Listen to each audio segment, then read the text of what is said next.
यथा जलस्थया भासः स्थलस्थेनावदृश्यते स्वभाषेन तथा सूर्यो जलस्थेन दिवे स्थितः। जिस प्रकार जल में पड़ा हुआ सूर्य का प्रतिबिंब दीवाल पर पड़े हुए अपने आभास के संबंध से देखा जाता है और जल में दिखने वाले प्रतिबिंब से आकाश स्थित सूर्य का ज्ञान होता है, उसी प्रकार वैकारिक आदि भेद से तीन प्रकार का अहंकार, देह, इंद्रिय और मन में स्थित अपने प्रतिबिंब से जो है लक्षित होता है और फिर सत परंपरा के प्रतिबिंब युक्त उस अहंकार के द्वारा जो सुषुप्ति के समय, अब सुषुप्ति विषय क्या है? सुषुप्ति बहुत साधारण चीज नहीं है।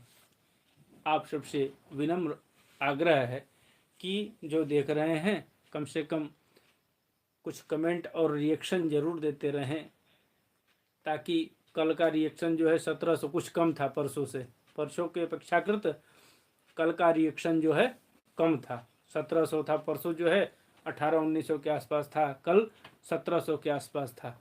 तो आप सबसे आग्रह है कि कमेंट करें और रिएक्शन जरूर देते रहें, रिएक्शन जो है बराबर देते रहें।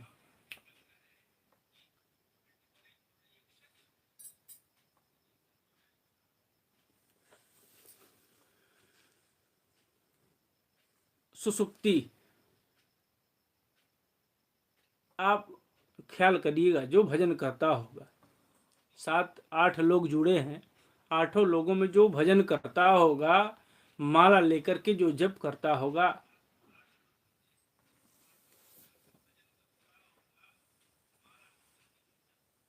तो माला के जप करते करते जो है अचानक से आंख बंद करते करते ये माला छूट जाए और झपकी आ जाए। जप करते करते माला भी हाथ से छूट जाती है और झपकी आ जाता है, कुछ क्षण के लिए आता है। सुषुप्ति, माफ करिएगा, यह तुरिया है। सुषुप्ति की अवस्था क्या होती है? सोने पर भी जागते रहना, सोने पर भी जागते रहना सुषुप्ति अवस्था होती है। भगवान कह रहे हैं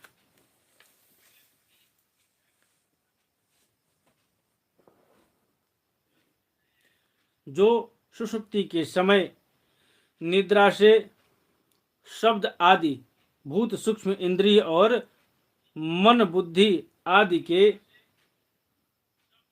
अव्याकृत में लीन हो जाने पर स्वयं जागृत रहता है।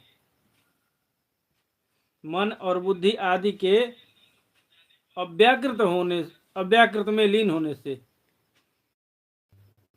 और सर्वथा जो है अहंकार शून्य है। सोना दो प्रकार का होता है। जैसे मान लीजिए रात हो गई, सारे लोग सो जाएंगे, खाना खा लिए, खाना खा करके कथा संपन्न हुई, नहीं खाए होंगे तो कथा के बाद प्रसाद पाएंगे और प्रसाद पा करके जो है सो जाएंगे। बहुत सारे लोग ऐसे होते हैं कि काक चेष्टा बको ध्यानम स्वान निद्रा तथैव च अल्पहारी गृह त्यागी विद्यार्थी पंचलक्षणम।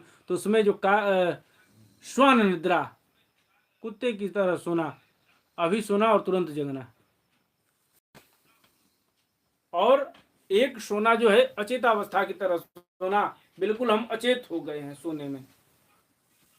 सोने में अचेत से हो गए हैं, बेहोश टाइप के, बिल्कुल कुछ भी करिए कोई असर और फर्क नहीं पड़ने वाला है हमारे ऊपर। तो अचेत अवस्था में आत्मा जागृत नहीं रहती है, लेकिन स्वान निद्रा में जो है आत्मा जागृत रहती है। इसलिए उसी को सुषुप्ति कहते हैं। भगवान कह रहे हैं कि अव्याकृत में लीन हो जाने पर स्वयं जागृत रहता है और सर्वथा जो है अहंकार शून्य है। जागृत अवस्था में वह आत्मा भूत सूक्ष्म आदि दृश्य वर्ग के दृष्टा रूप से स्पष्टतया अनुभव में आता है, किंतु सुषुप्ति के समय अपने उपाधिभूत अहंकार का नाश होने से वह भ्रमवश अपने को ही जो है नष्ट हुआ मान लेता है। और जिस प्रकार धन का नाश हो जाने पर मनुष्य अपने को ही जो है नष्ट हुआ मान करके अत्यंत व्याकुल हो जाता है, उसी प्रकार जो है वह भी अत्यंत विवश होकर के नष्टवत हो जाता है। माताजी, इन सब बातों का मनन करके विवेकी पुरुष अपने आत्मा का अनुभव कर लेता है, जो अहंकार के रहित संपूर्ण तत्वों का अभिज्ञान और प्रकाशक है। इतनी बात जब कपिल जी ने बताई तो देवहूति ने पूछा, प्रश्न किया, क्या कहा? पुरुषं प्रकृतिर्ब्रह्मन् विमुञ्चति कहीचित्